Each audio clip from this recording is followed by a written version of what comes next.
Good morning. Today is the 19th Sunday after Trinity, with the intent of tact and tolerance. It's also a day for the recognition of other religions. So today I'd like to spend some time talking about what the liberal Catholic Church has to say about the topic of tact and tolerance, and how we see other religions and how we offer our sacraments to people throughout the world. These are all things that are quite important for us because our religion is based on the principle of freedom of thought and freedom of belief. So as a result of that, the ideas of tact and tolerance come through very strongly throughout a lot of our theology and a lot of our doctrines and a lot of our practices.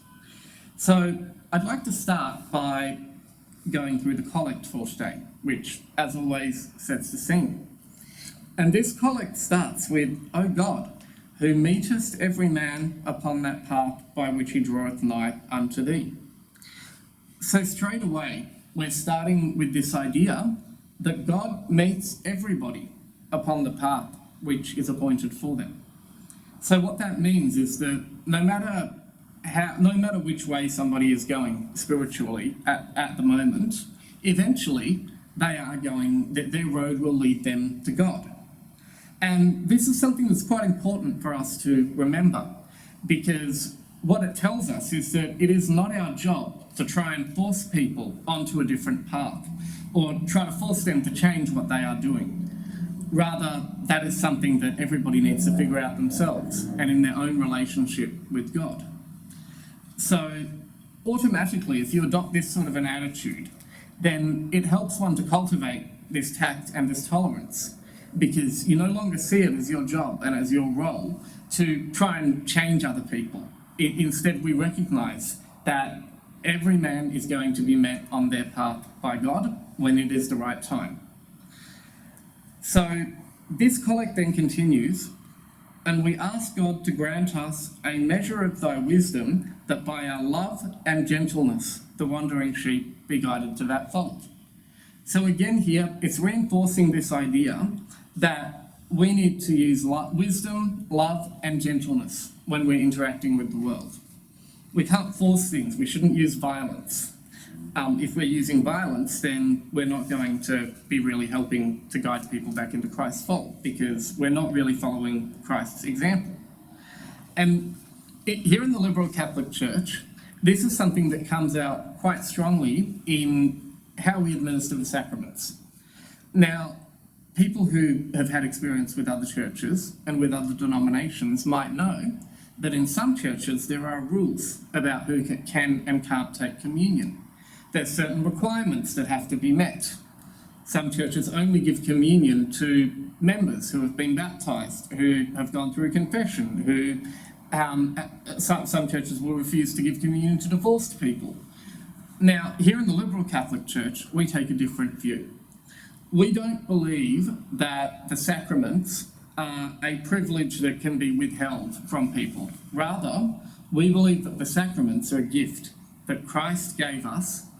They are important tools for the distribution of spiritual grace and spiritual power, and they should be freely available to everybody. So here in the liberal Catholic Church, we don't require people to do one-on-one auricular confession before taking communion. The requirement that we have for taking communion is that the recipient approaches reverently and with respect. So in other words, to take communion, you need to be in the right state of mind, but that doesn't mean that you have to fulfill some earthly requirements that our church may set. Likewise with other sacraments, and it's important to note that some of the sacraments that the church administers are actually quite important things for people's daily lives. Like, we talk a lot about the Eucharist, but also sacraments like Holy Matrimony and Extreme Unction. I was speaking to Bishop Richard the other day and talking about how Extreme Unction, or the last rites, is actually one of the few things that really priests are still the only people who are actually able to administer that rite. And it is a rite that does help give people peace when they're in the last stages of their lives. It is not a rite that should be withheld from anybody. Likewise, the Eucharist should never be withheld from anybody. These are tools that are designed to enhance our spiritual evolution, and they should be offered to anybody who is willing and respectful and who can take advantage of them. And this comes through in the readings for today in the Epistle and the Gospel. So, starting with the Epistle, St. Paul here is talking to the Corinthians, and he talks about how when he's talking to other people, he tries to make himself like those other people so that he can try and gain as many people as possible and reach as many people as possible. So when he's around Jewish people, he became as a Jew, that he might gain the Jews. When he's around people that are under the law, he became as one under the law.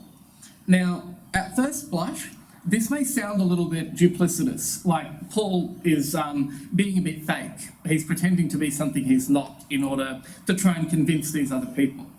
But really, if you actually read the whole passage in context, that's not what he's actually saying at all here. What he's saying instead is that Christ's influence or Christ's light is in everything and in everybody. And we can find that light no matter who we're talking to.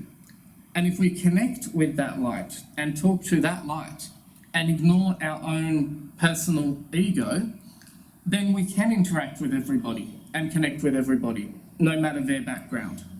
Because the Christ is universal, and this energy is universal. And if we focus on this energy, then we can help empathize with people. We can open our hearts. And by opening our hearts, we can connect with all different kinds of people. So, Paul's not being duplicitous here. Instead, he's being empathetic. He is tailoring what he is saying and the way he is behaving based on his audience, which is a prudent thing to do. When you're in a different country, then generally you're expected to obey the customs of that other country. Comes back to tact and tolerance. Likewise here, Paul is basically saying that if you want to get along with other people and if you want to be tolerant with other people, you've got to respect them and you've got to empathise with them and open your heart so that then you can form a genuine connection through the Christ. So that's one thing about the epistle that reinforces this view that we have in the Liberal Catholic Church about tact and tolerance, and about approaching things gently and not being violent or forceful. Now, there's a second part of this epistle where St. Paul starts talking about people running a race. He's saying that in a race everyone runs, but only one receives the prize. So run that ye may obtain. In this passage here, Paul's not basically telling us that spiritual advancement is a zero-sum game, or that it's a winner-takes-all. But what he is telling us is that we need to take it seriously because there are going to be limited opportunities for us to advance spiritually. So races, generally there's not just one race. There's not just one Olympics. We've got an Olympics every 4 years. But there is only one Olympics every 4 years, or only one Summer Olympics, I should say. There's Winter Olympics as well. But each kind of Olympics is only every 4 years. So the people who are participating in that race only have one chance every 4 years to actually win the prize. And this is essentially what St. Paul is saying here. We only get a limited time on earth here, and during that time, we are going to get some opportunities for spiritual evolution. And when those opportunities present themselves, we need to take advantage of them. The best opportunity, though, is our entire lives. Our entire life is actually an opportunity for spiritual evolution. But if we can't get there this time, if we don't run fast enough, then we'll better luck next time. We'll be reincarnated and we'll have to learn those lessons again. So that's the epistle. And now let's move on to the gospel. Here in this gospel, Jesus talks about sheep and shepherds and hirelings. And what he's saying is he's comparing himself to the good shepherd, the shepherd who owns the sheep and who looks after the sheep, who would give his life for the sheep if they were in danger. And indeed, we know from the crucifixion and resurrection that Jesus did give his life for us.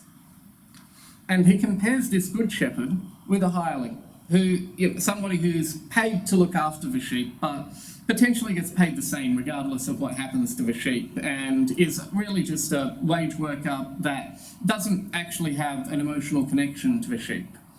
And this hireling, Jesus says that if there's danger, the hireling fleeth, because he is a hireling and careth not for the sheep. But the good shepherd cares. The good shepherd would sacrifice himself.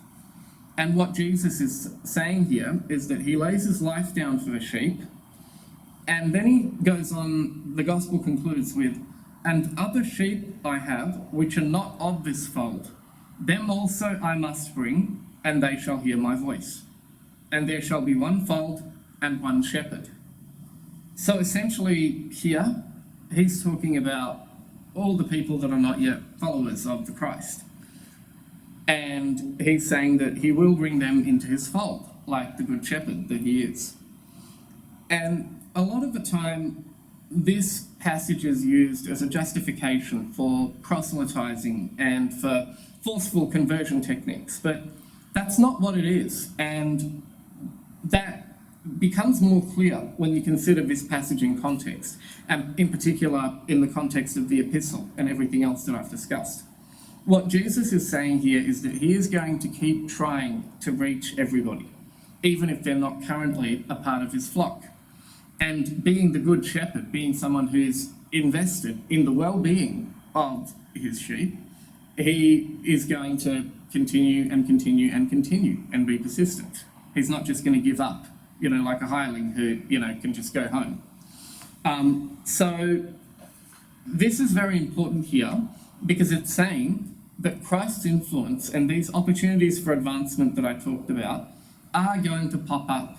The world is naturally going to tend towards a place, and our lives are naturally going to put us on a path that leads us towards God. But that path is different for everybody, and we need to exercise tact and tolerance and respect, because there is a little bit of that Christ light in everything. In fact, that Christ light is the foundation of everything. So even if somebody is a member of a different religion and isn't a Christian necessarily, a lot of the time the spiritual practices that they engage in, the level of consciousness that they're trying to reach, is very similar to what we try and do as Christians. So even though it's not the same path, it is still a valid path, and we need to respect that. And if we open our hearts and exercise tact and tolerance, we may just find that we form really rich and wonderful connections with people who are quite different to us. And this can enrich our lives, and it can also help us enrich others' lives. So on this 19th Sunday after Trinity, I commend these thoughts to you, and I encourage you to meditate on them and open your hearts and be open to new experiences and see how that enriches your lives. Thank you.